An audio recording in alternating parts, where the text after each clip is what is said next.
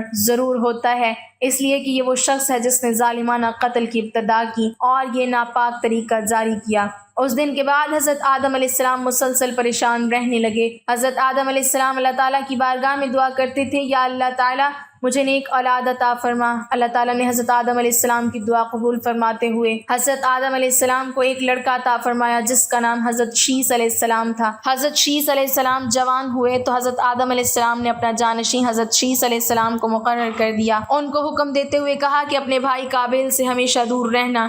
جب حضرت آدم علیہ السلام کا وصال ہوا تو اللہ تعالیٰ کی طرف سے بے شمار فرشتے زمین پر نازل ہوئے۔ انہوں نے حضرت شیس علیہ السلام کو اپنے باپ کو دفن کرنے کا طریقہ بتایا۔ اس کے بعد حضرت حوا کا بھی وصال ہو گیا۔ اس کے بعد زنا کی شروعات ہوئی۔ اس کے بعد ایک وادی میں قابیل اور اس کی اولاد رہنے لگی۔ شیطان ایک آدمی کی شکل میں ان کے پاس آتا۔ شیطان نے ان دونوں کو عیش و عشرت میں لگا دیا۔ شیطان نے ان کو ایسے ایسے کپڑے اور گانے بجانے کے طریقے سکھائے کہ وہ کبھی بھی ان کو نہ بھول سکے۔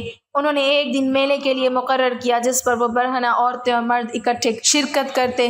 اس میلے پر طرح طرح کے گانے اور موسیقی کی آوازیں آتی تھیں۔ اس طرح جو شخص مومن تھا ان کو بھی یہ آوازیں سنائی دیتی تھیں۔ ایک دن ایک مومن کے دل میں خیال آیا کہ میں یہ سب کچھ قریب سے دیکھنا چاہتا ہوں۔ ایک دن وہ مومن اپنے ساتھیوں سے چوری وہاں سے نکلا اور قابیل کے لوگوں کے پاس آ گیا۔ اس نے دیکھا کہ قابیل کی اولاد بے حیائی اور فضول کاموں میں لگی ہوئی تھی۔ اس شخص نے وہاں جا کر دیکھا تو وہ عورتیں بہت ہی خوبصورت اور حسین تھیں۔ اس حوالے سے روایت میں آتا ہے کہ حضرت شیس اور ان کے ساتھی بہت ہی حسین و جمیل نوجوان تھے۔ ان کی نسبت ان کی عورتیں زیادہ پیاری نہ تھیں۔ قابیل کی اولاد میں لڑکیاں تو بہت ہی پیاری تھی لیکن ان کی نسبت مرد زیادہ حسین و جمیل نہ تھے۔ وہ شخص قابیل کی اولاد اور عورتوں سے بہت ہی متاثر ہوا۔ اس کے بعد وہ واپس آ گیا۔ اس نے مومنین کو بھی ان کی عورتوں کے بارے میں بتایا۔ ان میں سے جو کمزور ایمان والے تھے وہ قابیل کی اولاد کی طرف ہجرت کرنے لگ گئے۔ کافی حد تک مومن لوگ بھی قابیل کے فتنے میں داخل ہوتے گئے اور فضول کاموں میں شامل ہوتے جا رہے تھے۔ اس طرح وہ ایک دوسرے کی طرف مائل ہوتے گئے جہاں سے زنا جیسے کبیرہ گناہ نے جنم لیا۔ روایات میں آتا ہے کہ حضرت شیس علیہ السلام کے ساتھ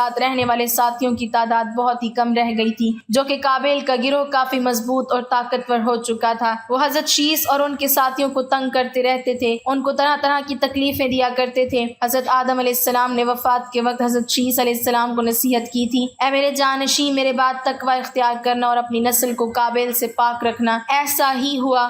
حضرت شیس نے شادی سے انکار کیا جس پر قابیل کے بیٹے حضرت شیس کی اولاد میں سے لڑکی کو اٹھا کر لے گئے، جس پر حضرت شیس نے اللہ کے حکم سے قابیل کے لشکر پر حملہ کیا اور ان کو تہس نہس کر کے لڑکی کو آزاد کروا لیا۔ مسلمان، یہودی اور عیسائی اس بات پر متفق ہیں کہ اس وقت دنیا میں جتنے بھی لوگ موجود ہیں وہ نسل شیس علیہ السلام سے ہیں، کیونکہ حابیل 20 سال کی عمر میں شہید کر دیے گئے اور ان کا کوئی جانشین نہ تھا۔ قابیل اور اس کی اولاد شیطان کی پیروکار بنی جس کو طوفان نوح میں غرق کر دیا گیا تھا۔ اس لیے نسل انسانی صرف اور صرف حضرت آدم علیہ السلام کے تیسرے بیٹے حضرت شیس علیہ السلام سے ہے۔